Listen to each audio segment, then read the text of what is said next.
Salam, selamat pagi, selamat bertemu lagi kepada saudari-saudariku yang dikasihi di dalam Tuhan. Salam buat semua dimanapun kita berada. Damai dan sukacita Roh Kudus menyertai kita semua pada pagi hari ini. Dan terima kasih atas masa ini yang kita dapat bertemu pada pagi hari ini. Dan marilah kita bersama-sama memuji, memuliakan nama Tuhan pada pagi hari ini. Karena Tuhan sudah membangunkan kita dari ketiduran kita sehingga pada pagi hari ini kita dapat bangun dan dalam keadaan yang sehat, tubuh yang sehat yang Tuhan beri kepada kita. Dan sekarang ini mari kita berdoa bersama-sama dan saya bawa kita di dalam doa. Haleluya. Bapa kami yang di surga, dikuduskanlah namamu, datanglah kerjaanmu, jadilah kehendakmu di bumi seperti di surga. Berilah kami pada hari ini makanan kami yang secukupnya, dan ampunilah kami akan kesalahan kami, seperti kami juga mengampuni orang yang bersalah pada kami.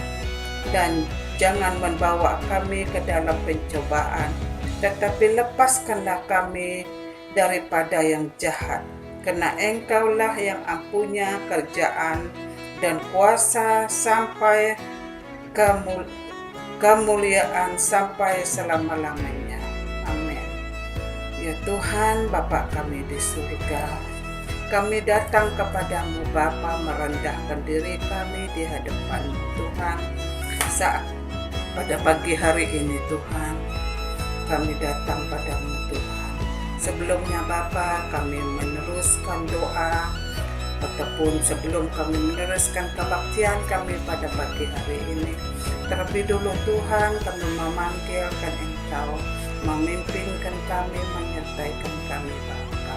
Oh haleluya Bapa, karena Engkaulah Tuhan kami yang Maha Kasih, yang Maha Penyayang, Tuhan kami yang Maha Pengampun. Tuhan Bapa kami di surga, kami berdoa ya Tuhan, menyerahkan anak-Mu yang memimpinkan kami pada pagi hari ini Bapa. Pimpin dia Tuhan, bungkus dia dengan Tuhan dengan kuasa darah-Mu. Berkatikan kehidupannya Tuhan di dalam apapun keperluannya, apa yang dilakukan dalam pekerjaannya Tuhan, menyertaikan, memberkatikan dia juga. Terima kasih Bapa, begitu juga dengan hamba-Mu yang membawakan kami di dalam firman-Mu Bapa. Engkau menyertaikan dia Tuhan, hikmat-Mu Tuhan, pengetahuan-Mu yang Engkau beri kepada dia, supaya semua yang dia lakukan untuk-Mu akan diberkatikan Tuhan. Berkatikan keluarga dia, kesehatan tubuh mereka Tuhan, Engkau berkati, Engkau pimpin mereka di dalam kehidupan mereka, bahkan dalam berkat jasmani mereka Engkau berkati juga. Terima kasih Tuhan Bapa kami di surga, kami berdoa ya Bapa, mereka yang dalam kelemahan tubuh, yang sakit Tuhan, di mana saja kami berada, yang di hospital maupun di rumah mereka, tangan-Mu Tuhan menumpang memberi kesembuhan kepadamu mereka Tuhan, mujizat-Mu Tuhan terjadi di dalam kehidupan mereka. Engkau menyembuhkan mereka Tuhan dengan kuasa darah-Mu. Begitu juga Tuhan, mereka dalam masalah Tuhan, Engkau buka jalan keluar dari masalah, supaya segalanya masalah yang kami hadapi Tuhan Yesus akan selesai oleh kuasa-Mu Tuhan. Begitu juga Tuhan dalam kesusahan, kami berdoa juga ya Bapa, menyerahkan mereka, hibur mereka, Engkau menyertai, berkatikan mereka, mencukupikan mereka di dalam setiap keperluan mereka juga. Oh haleluya Bapa kami di surga. Begitu juga Tuhan, iman kami yang lemah dikuatkan Bapa. Banyak jiwa-jiwa yang masih di luar Tuhan, di sana Tuhan Yesus, yang belum kenal Engkau Tuhan, belum tahu bahwa kasih-Mu Tuhan yang memimpin mereka. Tuhan Bapa kami di surga, lawati mereka supaya ada kerinduan dalam hati mereka mencari Engkau Tuhan, menjadi juru selamat mereka. Berbicara dalam hati mereka Tuhan, supaya mereka ada kerinduan untuk mencari Engkau Bapa. Terima kasih Tuhan, terima kasih Bapak Surgawi, anak-anak-Mu yang tak kesempatan bersama mendengar firman-Mu pada hari ini Tuhan. Dimanapun mereka berada Tuhan, Engkau berbicara kepada mereka supaya mereka ada kerinduan juga untuk menyertaikan dalam mendengarkan firman-Mu ya Bapa. Oh Tuhan Bapa kami di surga, kuasa-Mu Tuhan, pimpinan-Mu Tuhan di dalam kehidupan kami. Tuhan, Kau ampunikan kami dari dosa pelanggaran kami. Apa yang kami lakukan di hadapan-Mu Tuhan, yang tidak baik Tuhan, Engkau Tuhan menolongkan kami.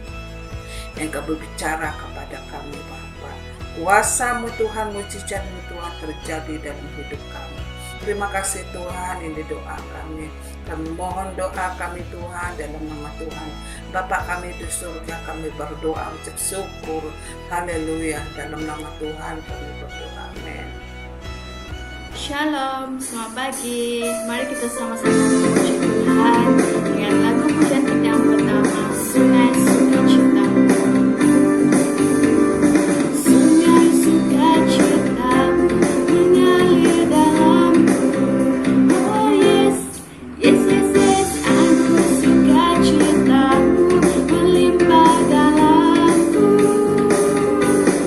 Ku menari dan bersuka, pujimu di setiap waktu, sebab sungai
Shalom dan salam sejahtera. Selamat bertemu kembali pada pagi yang mulia ini.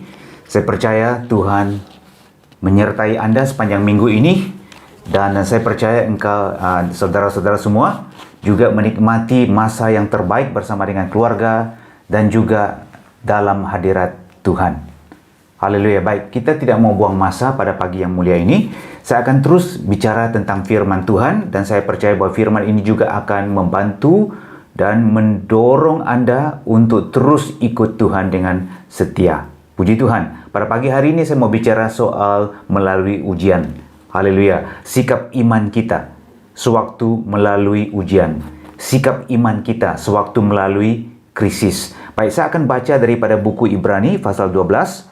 Ibrani pasal 12 ayat 25. Ibrani pasal 12 ayat 25 hingga ayat 29. Haleluya. Pada pagi hari ini kita mau kaji habis ya Ibrani pasal 12 ini. Puji Tuhan ya. Yang bicara soal nasihat untuk bertekun di dalam iman. Amin. Ibrani pasal 12 ayat 25. Jagalah supaya kamu jangan menolak Dia yang berfirman. Sebab jikalau mereka yang menolak Dia yang menyampaikan firman Allah di bumi tidak luput, tidak terlepas juga daripada hukumannya, apalagi kita jika kita berpaling dari Dia yang berbicara dari surga. Waktu itu suaranya menggoncangkan bumi. Ya, waktu itu, waktu di mana? Waktu di Gunung Sinai itu, suaranya menggoncangkan bumi. Tetapi sekarang ia memberikan janji, satu kali lagi aku akan menggoncangkan bukan hanya bumi saja, melainkan langit juga. Ungkapan satu kali lagi menunjukkan kepada perubahan pada apa yang dapat digoncangkan. Karena ia dijadikan supaya tinggal tetap apa yang tidak tergoncangkan. Jadi, karena kita menerima kerajaan yang tidak tergoncangkan, marilah kita mengucap syukur dan beribadah kepada Allah menurut cara yang berkenan kepadanya. Dengan hormat dan takut, sebab Allah kita adalah api yang menghanguskan. Amin. Haleluya. Puji Tuhan. Puji Tuhan. Baik, ujian selalu mencabar iman kita. Penulis buku Ibrani ini kita tidak tahu siapa, dan ada orang katakan ia adalah Paulus. Penulis buku Ibrani ini menasihatkan kepada orang-orang Ibrani karena orang-orang Ibrani pada waktu itu melalui ujian penganiayaan. Mereka dianiayai karena iman mereka di dalam Yesus. Mereka itu dianiayai tetapi belum lagi sampai mencucurkan mencucurkan darah lah. Tapi cukup dianiayai sehingga karena pergumulan mereka melawan dosa, pergumulan mereka tetap bertahan kepada prinsip iman. Jadi mereka itu menghadapi banyak penganiayaan daripada segi sosial, daripada segi ekonomi. Mereka kehilangan pekerjaan, mereka tidak dapat mendapatkan pekerjaan karena mereka adalah orang Kristen. Ya, harta benda mereka ada yang dirampas ya oleh pemerintah. Jadi banyak orang juga mempersendaguraukan mereka, ya, mengancam mereka, menghina mereka, dan macam-macam ya, keluarga mereka dipersulitkan, ya. Jadi kita tahu bahwa apabila berlakunya ujian, pasti iman kita akan dicabar, ya. Bila ada kematian, bila ada penderitaan, bila ada kesusahan, bila ada kesulitan, bila ada apa? MCO, ya. Ya, kita tahu di sini bahwa ia mencabar, ya, kehidupan kita. Iman kita pasti akan dicabar, ya. Baik, pada pagi hari ini ya, kita mau lihat bersama-sama ya, bagaimana seharusnya sikap kita.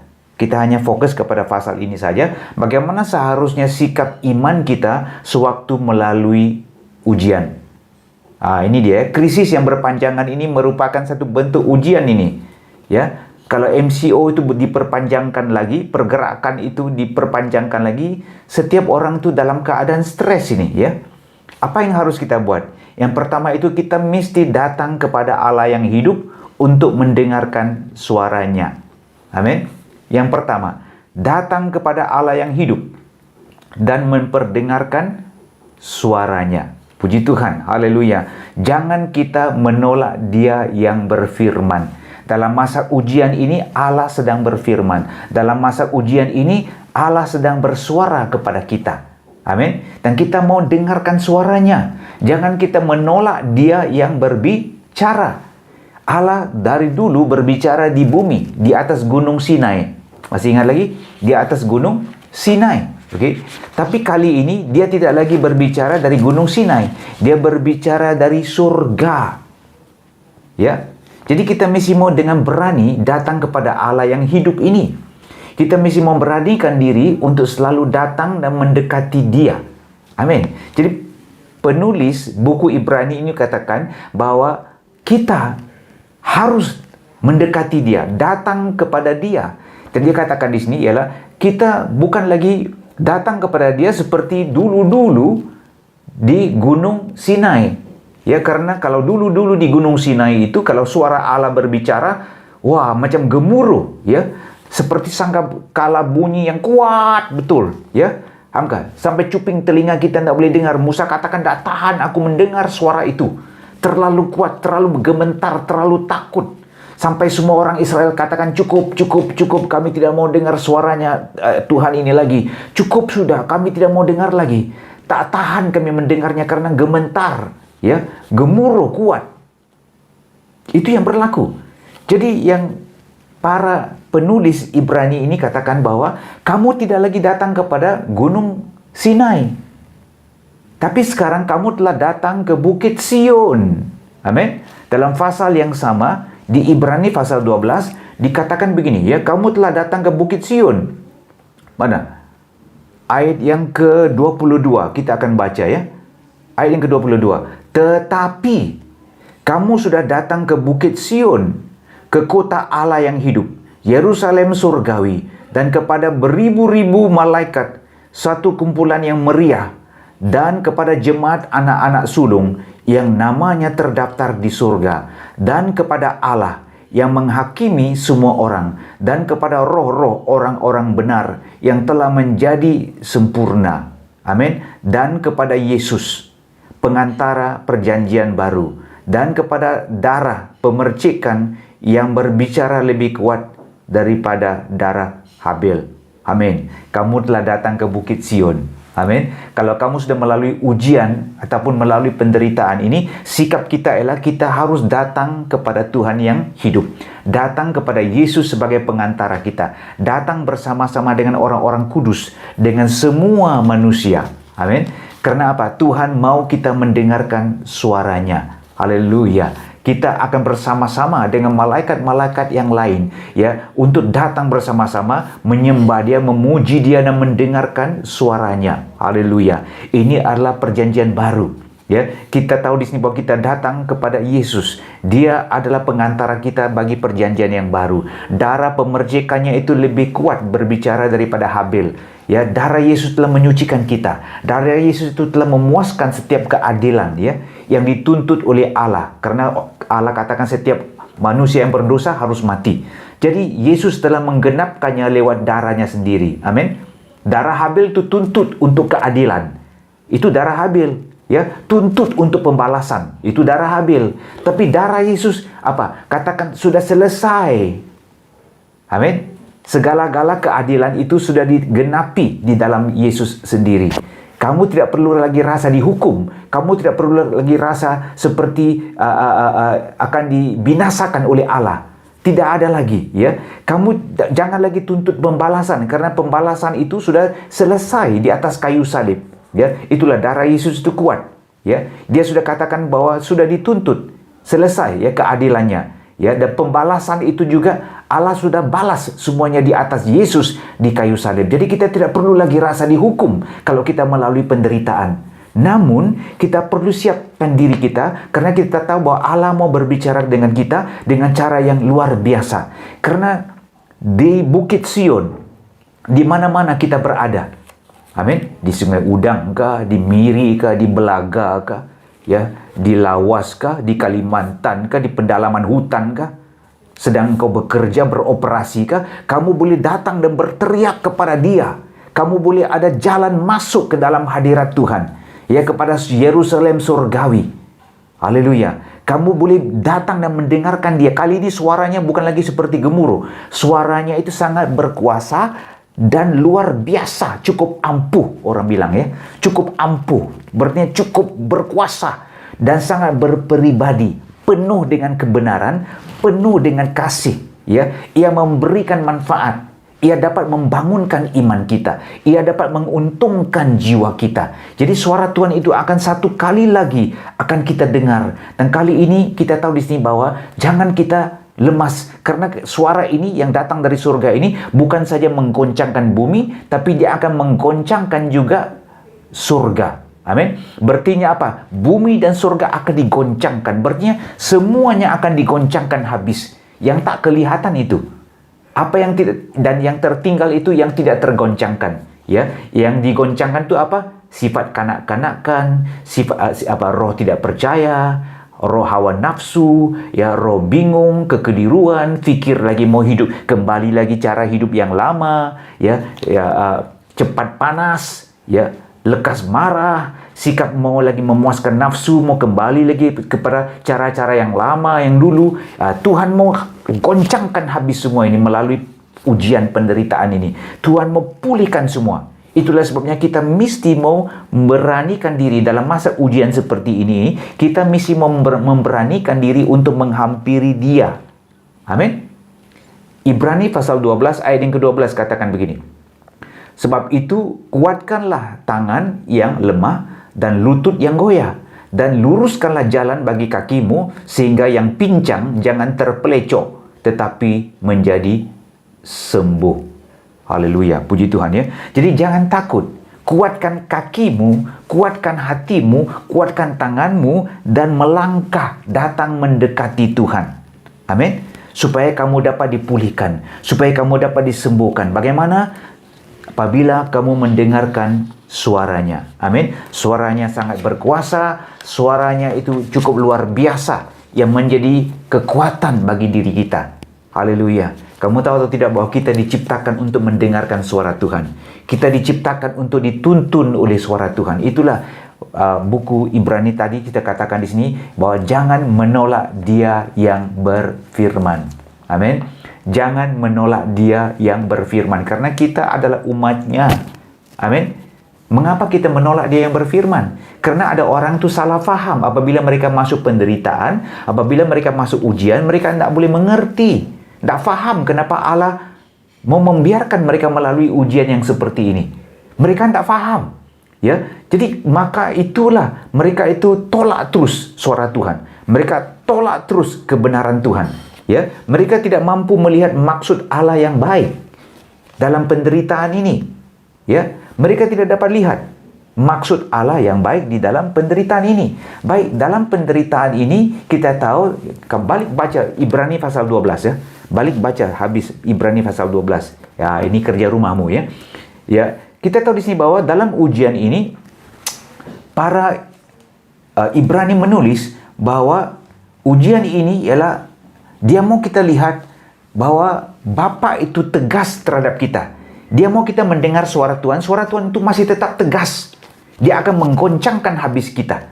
Ya, semua sifat kanak-kanak, semua sifat kenakalan, roh kenakalan tuh dalam diri kita itu dia mau hangus, dia mau kasih bakar habis, dia mau goncang habis semua. Ya, dia mau goncang habis semua supaya yang tinggal itu adalah yang benar, yang kudus.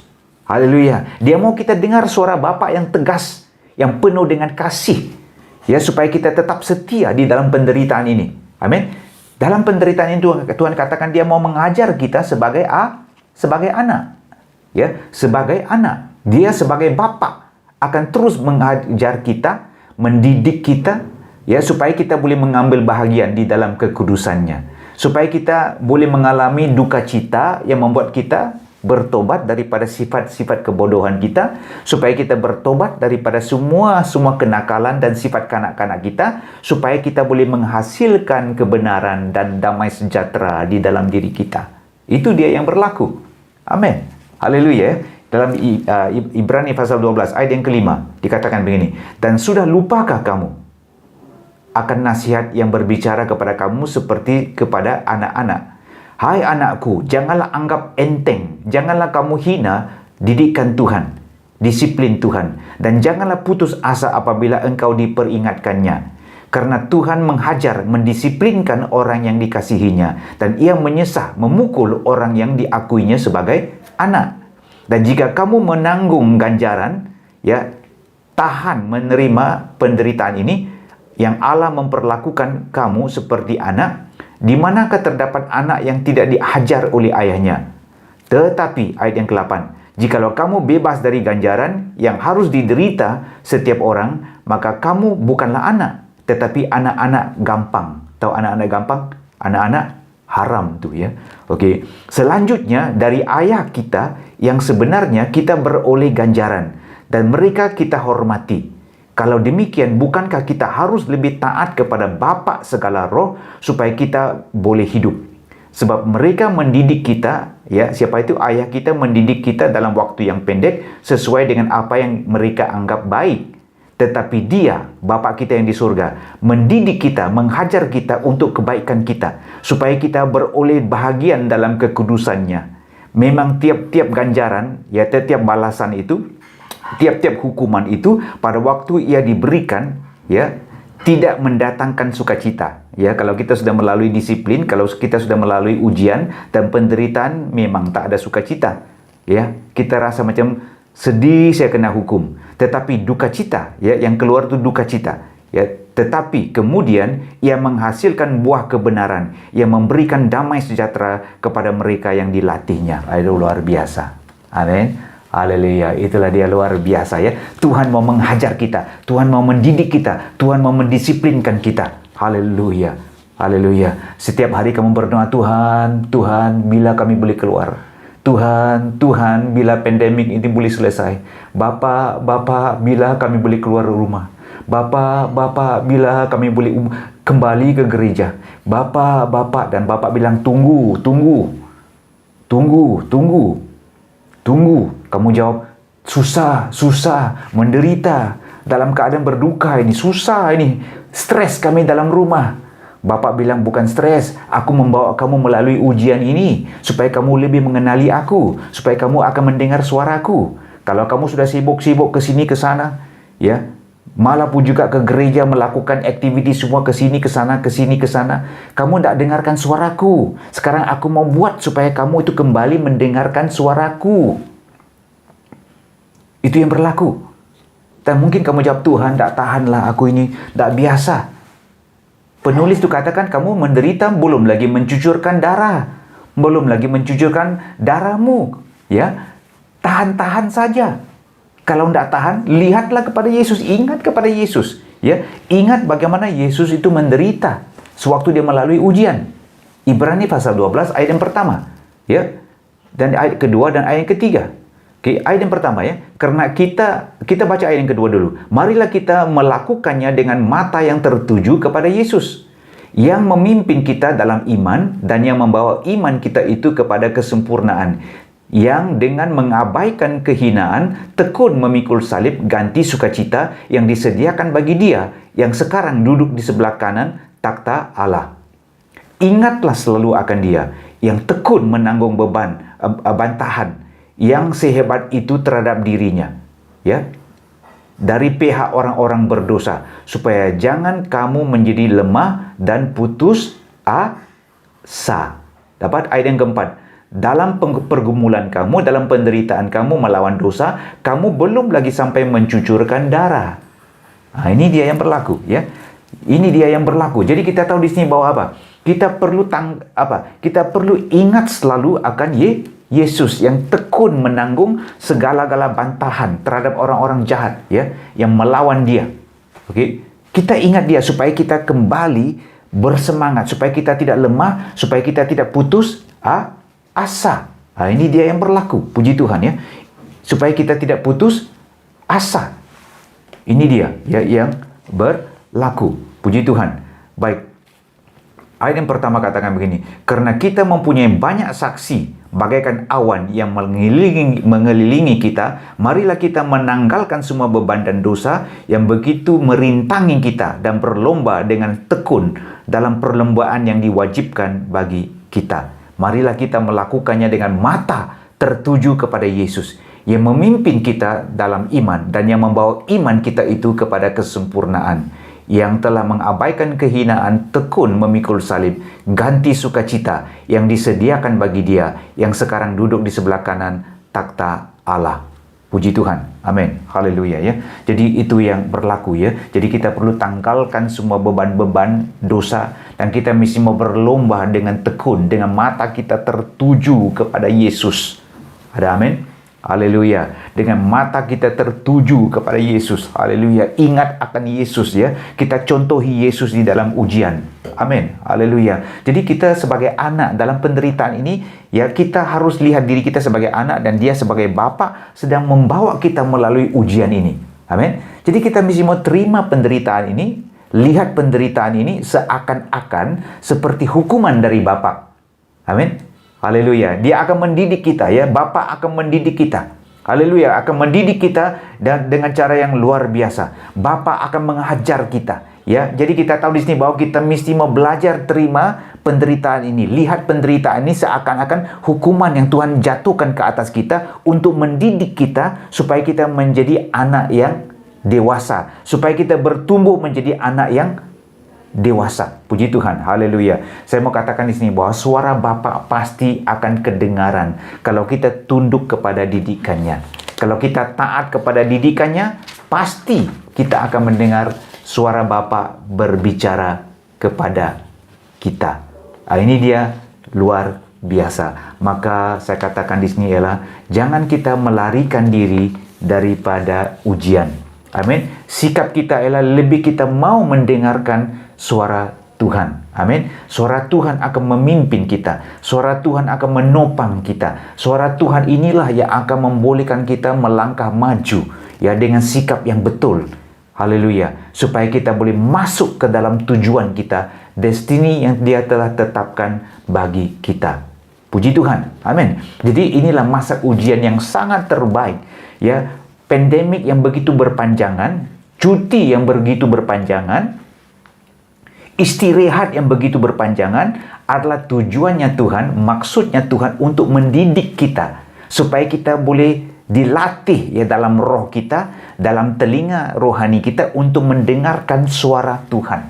Amin. Haleluya. Waktu yang begitu banyak ini dilatih untuk berdoa, untuk berpuasa, untuk berhubungan satu dengan yang lain lewat Zoom doa ini. Puji Tuhan. Haleluya. Kita mau mulakan Zoom doa pula ya. Kita mau lewat ini semua berhubungan ini ya, supaya kita dapat latih dalam masa lockdown ini yang begitu lama ini. Kalau kamu tidak belajar apa yang Tuhan mau kamu belajar, kamu tidak akan belajar lagi. Halo. Ini peluang yang terbaik. Kalau kamu tidak mampu belajar apa yang Tuhan mau kamu belajar, tak akan kamu belajar lagi. Karena ini sekolah ujian yang begitu berpanjangan ini tidak akan berulang lagi. Dan kamu mungkin kalau sudah habis ujian ini, mungkin kamu sudah sibuk dengan aktiviti kamu. Kamu sudah sibuk dengan semua yang kamu mau buat. Dan kamu tidak akan latihkan diri untuk mendengarkan suara Tuhan lagi. Itulah Tuhan katakan perpanjangkan lagi. Tambah lagi. Ya, jadi roh kita itu mesti dilatih. Ini masa yang terbaik. Amin. Untuk melatih diri kita mendengarkan suara Tuhan. Amin. Haleluya. Baik, dua perkara sebelum saya tutup firman Tuhan. Bagaimana kita boleh mendengar suara Tuhan? Saya tahu bahwa ada banyak cara ya kita boleh melatihkan diri kita untuk mendengar suara Tuhan. Tapi saya hanya fokus kepada dua cara yang praktikal saja. Oke, juga akan menyentuh sedikit tentang Lukas pasal 24 di mana dua muridnya itu yang berjalan ke Emmaus dan bagaimana mereka mendengar suara Yesus. Ya, baik dua cara ya, puji Tuhan. Bagaimana kita boleh mendengarkan suara Tuhan? Yang pertama, kita mesti mau tekun mengkaji firman yang tertulis. Kita mesti tekun mengkaji firman Tuhan. Baik, firman Tuhan itu sudah ada di dalam tanganmu. Firman Tuhan itu sudah ada di dalam tangan kita. Amin. Haleluya. Amin. Haleluya. Haleluya. Baik, firman ini luar biasa. Ini adalah firman yang tertulis. Firman yang tertulis itu luar biasa. Luar biasa. Haleluya. Firman yang tertulis. Puji Tuhan ya. Haleluya. Ya, firman yang tertulis. Kita mesti mau tekun kembali kepada firman yang tertulis. Sebentar tadi kita sudah baca kan? penulis Ibrani katakan apa? Jangan menolak dia yang berfirman. Betul? Ibrani pasal 12 ayat 25. Dia katakan jangan menolak dia yang berfirman. Ya, ini sangat penting. Okay? Jadi kita tahu di sini bahwa mengapa kita menolak dia yang berfirman. Seringkali bukan karena kita menolak dia yang berfirman. Seringkali adalah kadang-kadang Allah sedang berfirman. Allah sedang bercakap. Ini masanya. Hubungan kita dengan Tuhan itu luar biasa. Tapi kita tidak mendengarnya. Kita tidak peka kepada suara Tuhan. Seringkali pula kita lebih peka kepada suara suara iblis, suara setan. Ya, tengah malam kita bangun, kita dengar suara-suara yang bukan-bukan. Ya, dalam pikiran kita, dalam hati kita. Tapi kita mau mendengarkan suara Tuhan. Amin. Haleluya. Hargai. Ya, bagaimana kita tahu bahwa kita mesti mau tekun kembali menghargai firman yang tertulis, ya. Kita belajar hargai, hormati firman yang tertulis, ya. Ini dia, firman yang tertulis. Haleluya. Amin. Firman yang tertulis. Haleluya. Hargai firman yang tertulis. Haleluya. Ada orang tuh hilang sudah Alkitabnya. Itu tidak pernah ada Alkitab sudah, ya. Saat dia rujuk Alkitab itu di handphone saja. Tapi kita harus tahu di sini, ya. Kita harus tulis. Harus tulis. Haleluya. Dalam MCO lockdown ini, setiap hari saya tidak berhenti menulis. Tulis keluar. Kadang-kadang Tuhan berbicara dengan cara yang luar biasa. Tulis keluar saja. Tulis, berhabis-habislah tulis keluar, luar biasa. Kita latih mendengarkan suara Tuhan. Latih mendengarkan suara Tuhan dan kita tulis keluar. Itulah sebabnya mengapa Alkitab itu penting, mengapa buku nota itu penting, pakai pensil. Ya, saya pakai pensil menulis. Dan kadang-kadang saya tahu Tuhan melakukan bicara yang lebih baru, saya padam dan saya ubah. Luar biasa. Jadi kita mesti mau tekun menghargai firman yang tertulis.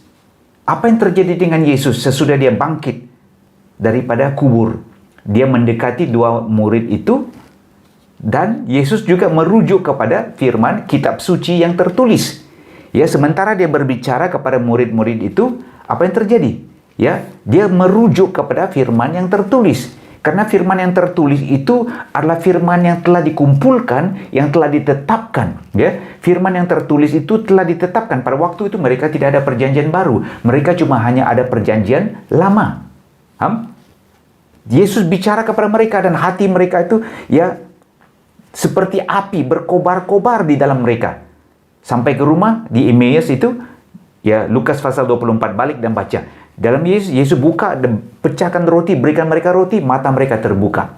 Amin. Haleluya. Sebaik mereka ambil itu roti, mata mereka terbuka, mereka melihat Yesus.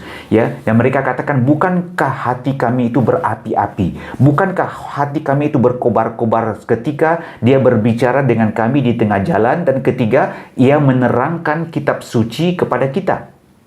Haleluya. Luar biasa. Suara Yesus terdapat di dalam firman yang tertulis.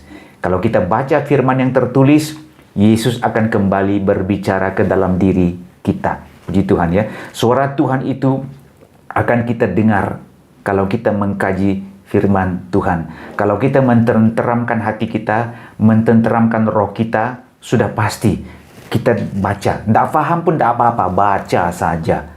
Amin. Baca saja. Baca dan baca dan baca. Ini peluang yang terbaik. Amin. Untuk kita baca. Suara Tuhan itu selalu beroperasi dalam lingkungan firman-Nya. Amin. Di dalam setiap firman yang tertulis ini tersembunyi suara Tuhan. Haleluya. Puji Tuhan, ya. Itulah sebabnya di sini kita mau meneliti suara Tuhan dengan cara yang luar biasa. Kita mau tekun mengkaji firman Tuhan. Amin. Amen. Firman yang tertulis memperlihatkan Sang Mesias. Firman yang tertulis memperlihatkan Sang Mesias. Artinya firman yang tertulis itu tersembunyi daripada satu abad kepada satu abad. Kalau kita mengkaji dengan lebih dalam setiap kitab itu Yesus ada di dalamnya. Amin. Itu dia, ya. Jadi itulah mengapa firman yang tertulis itu begitu berkuasa. Karena Yesus ada di dalamnya. Roh Kudus ada di dalamnya. Ya, Roh Kudus bekerja di dalamnya. Puji Tuhan, itu dia yang berlaku. Puji Tuhan, ya. Jadi kita tahu di sini bahwa firman ini yang hidup inilah, Yesuslah firman yang hidup ini tersembunyi di dalam tulisan-tulisan itu. Yohanes pasal 20 ayat 30 hingga ayat 31 pernah sudah kita baca ya. Dia katakan masih banyak tanda lain yang dibuat Yesus di depan mata murid-muridnya yang tidak tercatat dalam kitab ini. Tetapi semua yang tercantum di sini telah dicatat supaya kamu percaya bahwa Yesuslah Mesias, Anak Allah dan supaya kamu oleh imanmu memperolehi hidup dalam namanya. Haleluya, puji Tuhan ya. Jadi firman yang tertulis itu memperlihatkan Yesus, mengagungkan Yesus, meninggikan Yesus. Amin. Haleluya. Firman yang tertulis itu membuat supaya kita dapat lihat bahwa Sang Mesias ini setaraf dengan Bapa. Sang Mesias itu adalah Yahweh sendiri. Sang Mesias itu adalah Tuhan sendiri. Biarpun sebelum dia dilahirkan, ya, firman yang tertulis dalam perjanjian yang lama ya telah memperlihatkan keluar siapa itu Sang Mesias. Dia akan datang, dia akan mati bagi kita, dan dia akan dibangkitkan pada hari yang ketiga. Puji Tuhan. Mengapa firman yang tertulis itu begitu berkuasa dan memiliki suara Yesus di dalamnya? Sebab firman yang tertulis itu diilhamkan oleh Allah sendiri. Ada amin? Haleluya. 2 Timotius pasal 3 ayat 16 dikatakan begini. Segala tulisan diilhamkan oleh Allah. Segala tulisan memang bermanfaat, memang untung untuk mengajar, untuk menyatakan kesalahan, untuk memperbaiki kelakuan, untuk mendidik orang dalam kebenaran. Dengan demikian, tiap-tiap manusia kepunyaan Allah diperlengkapi untuk setiap perbuatan baik. Haleluya. Puji Tuhan, makanya kita mau menghargai firman Tuhan. Amin. Firman Tuhan ya, segala tulisan itu telah diilhamkan oleh Allah sendiri. Dalam perjanjian lama ada 39 buah buku. Perjanjian lama ditulis dalam masa 1000 tahun, 1500 tahun. Sebenarnya 1000 tahun lah. Karena 400 tahun itu diam, tidak ada yang bersuara. Daripada buku Maliaki sampai buku Matius, itu 400 tahun yang diam. Tuhan tidak bersuara. Jadi dalam masa 1000 tahun yang awal, yang pertama itu, Alkitab Perjanjian Lama ditulis. Habis itu 400 tahun itu ada diam, tidak ada Tuhan bersuara. Dan kemudian yang 50 tahun yang terakhir itu Perjanjian Baru ditulis ya. Perjanjian Baru ditulis. Jadi kita boleh katakan rata-rata Alkitab itu ditulis oleh berbagai-bagai latar orang, dari berbagai latar-latar profesi mereka, dan juga pengalaman mereka yang berbeda. Latar belakang mereka yang berbeda. 66 buah buku semua. Amin. Haleluya. Perjanjian Baru itu ada 27, Perjanjian Lama ada 39 buah buku. 66 buah buku itu telah orang dikatakan dikenonkan, berarti diistiharkan, diiktirafkan, ya, diiktirafkan sebagai firman Tuhan. Karena mereka para nabi yang mengkaji dari dulu, dan mereka yang mengkaji itu mengetahui bahwa tulisan itu begitu diurapi, begitu berkuasa, begitu luar biasa ya, ada di dalamnya ya. Mereka rasakan bahwa ada sesuatu sementara mereka baca. Jadi mereka tapis keluar ini buku-buku ini daripada satu zaman kepada satu zaman, dan mereka hubungkan daripada satu tempat, daripada Musa kepada Abraham ya, kepada Ishak, Yakub, kepada Israel, kepada Yesus, dan kepada kita pada hari ini. Kita tahu bahwa ada sambung menyambung ya. Ada sambung menyambung daripada sejarah itu, tapi ini buku-buku sangat-sangat diurapi. Sangat diurapi untuk kita membacanya. Itulah sebabnya di sini kita mesti membacanya, kita mesti mau menghadamnya, kita mesti mau menghormati firman ini. Sikap hormat itu perlu ada supaya Yesus boleh muncul, supaya Roh Kudus boleh bersuara di dalam diri kita. Amin. Sikap kita itu seperti kita ambil roti dalam masa perjamuan kudus, kita ambil itu roti dan makan. Begitulah sikap kita sewaktu kita membuka firman Tuhan dan mulai membacanya. Sikap itu perlu ada, sikap yang betul itu perlu ada, rasa hormat dan takut itu ada, supaya kita membolehkan suara Tuhan itu datang kembali. Amin. Supaya kita boleh mengizinkan suara Tuhan itu datang kembali dan berbicara kepada kita sementara kita membaca firman Tuhan. Nah, ini dia yang berlaku. Puji Tuhan ya. Jadi buku-buku ini dikumpulkan Karena apa? Karena ia mengandungi suara Allah, ia mengandungi suara Roh Kudus, ia mengandungi otoritas yang luar biasa. Ini dia ya. 2 Petrus pasal 1 ayat 21 katakan begini. Tidak pernah nubuat-nubuat, ya, berarti nubuat-nubuat ya, tulisan-tulisan tentang apa yang akan terjadi ratusan tahun, tentang kelahiran Yesus, tentang kedatangan Yesus, tentang penyaliban Yesus, tentang penguburan Yesus, tentang kebangkitan, semua tertulis di dalam Alkitab. Sebelum pun Yesus dilahirkan di Bethlehem.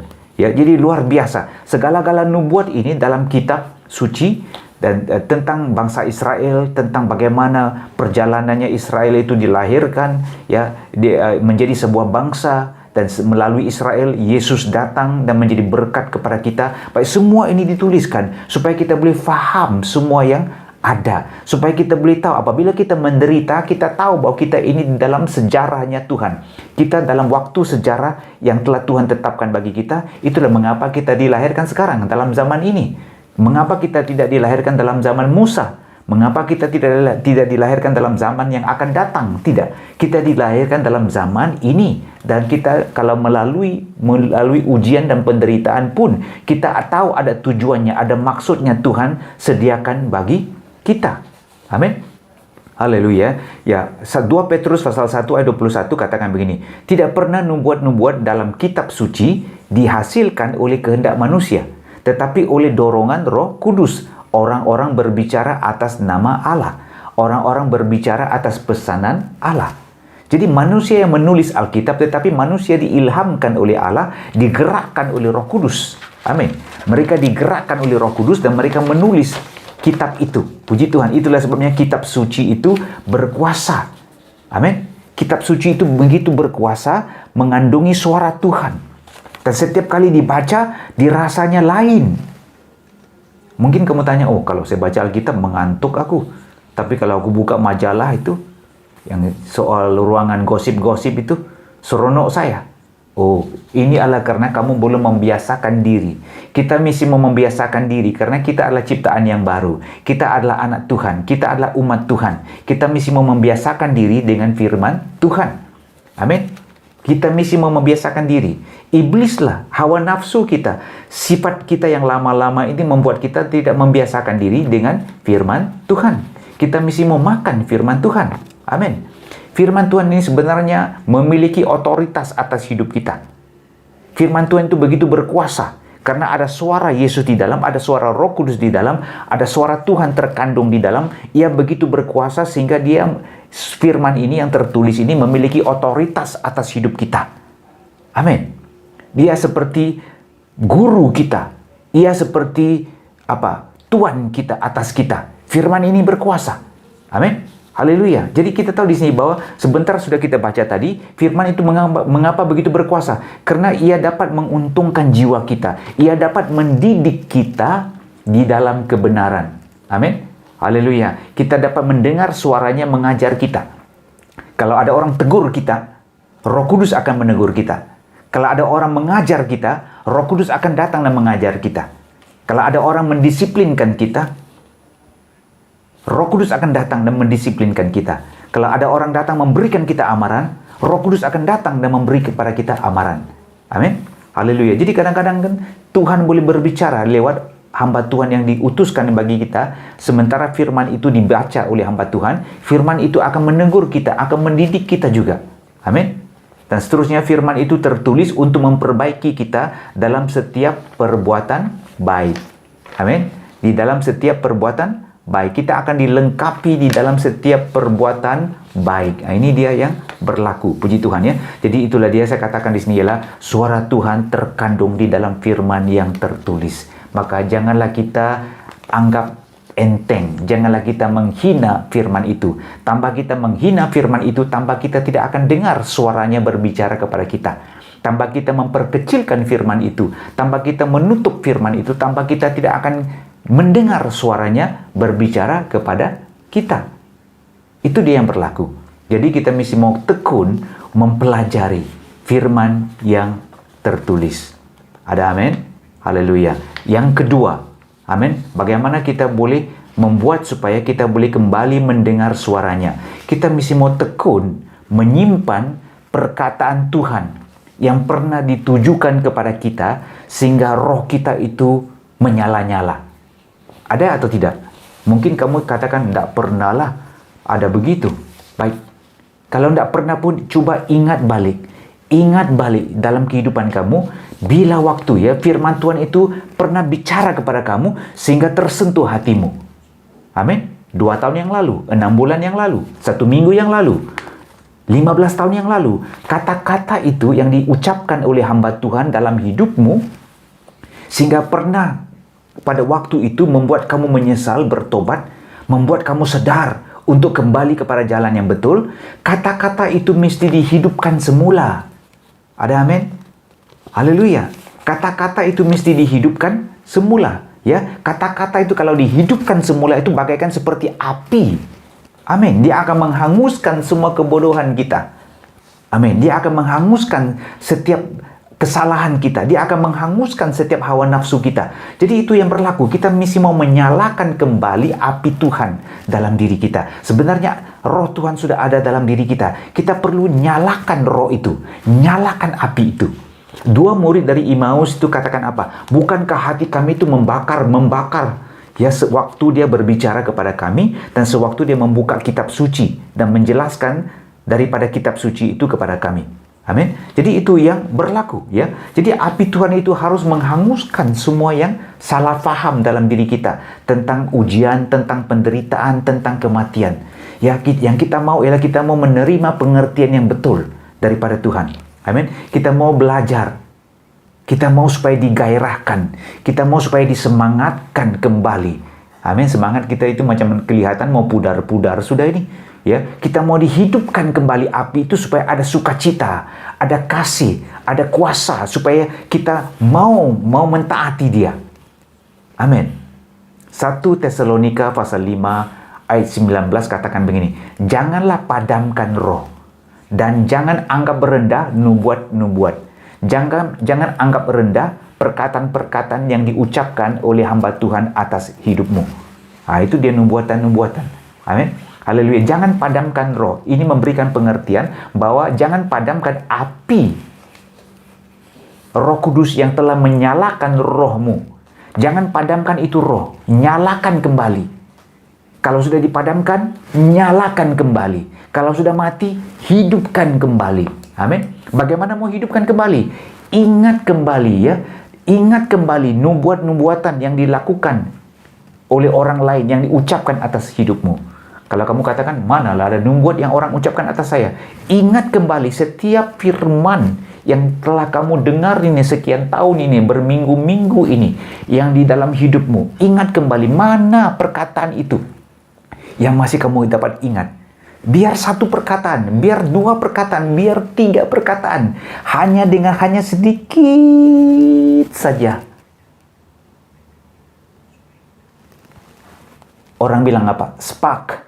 Tahu gak spark? Spark ya, api. Ia boleh menyalakan api itu di dalam diri kita. Amin. Hanya dengan sedikit saja api yang kecil ini, ia boleh menyalakan diri kita. Amin. Haleluya. Jadi itulah sebabnya sini kita mesti mau menyalakan api Tuhan di dalam diri kita. Jangan kita padamkan. Karena apabila api roh itu dinyalakan dalam diri kita, peluang untuk kita mendengar suaranya itu lebih besar. Peluangnya lebih kerap kali kita akan mendengar suaranya. Tuhan akan kembali berbicara kepada kita. Dalam buku 2 Timotius pasal 1 ayat 6 hingga ayat 7 dikatakan apa? Kobarkanlah karunia Allah yang ada padamu oleh penumpangan tanganku atasmu. Oke? Dan dikatakan lagi, Allah beri kita bukan roh ketakutan, tetapi roh yang membangkitkan kekuatan, kasih dan ketertiban. Haleluya, puji Tuhan. Amin. Haleluya. Jadi kita tahu di sini bahwa Tuhan mau supaya kita nyalakan ya firman itu, perkataan itu ataupun karunia yang ada dalam diri kita. Apa juga kemampuan yang telah Tuhan berikan kepada kita, kita nyalakan. Yang penting ialah kita hidupkan kembali roh kita. Hidupkan kembali api Tuhan di dalam diri kita. Amin. Kalau api Tuhan itu sudah mulai menyala-nyala, Allah suka turun untuk berbicara kepada kita. Ini dia yang saya boleh katakan. Amin. Haleluya.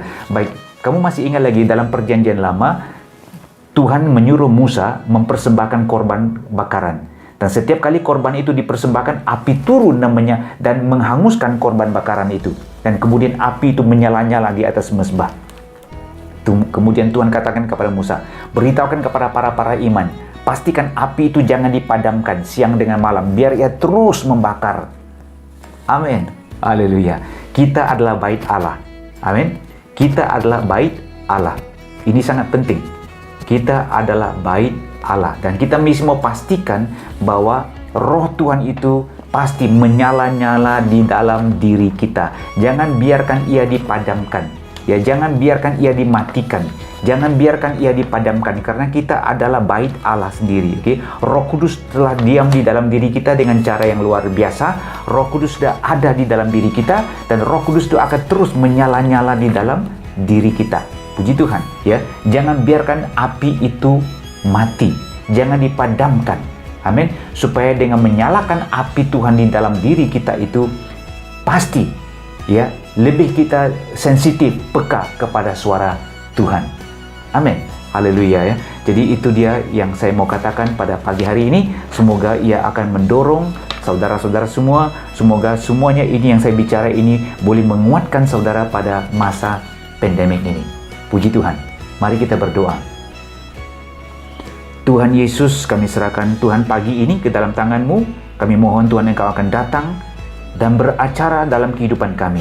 Supaya kami Tuhan tahu bagaimana Tuhan untuk tekun, memberanikan diri datang kepada Engkau Tuhan, kepada Sion yang baru, Yerusalem yang baru, dalam hadirat-Mu untuk mendengarkan suara-Mu. Kami akan beranikan hati kami tidak mau melemahkan hati, tapi kami mau kuatkan hati kami untuk mendekati Engkau, supaya kami boleh banyak lagi mendengarkan suara-Mu, supaya kami boleh tahu pimpinan-Mu Tuhan dalam masa ujian ini, supaya Tuhan kami tidak dapat mundur.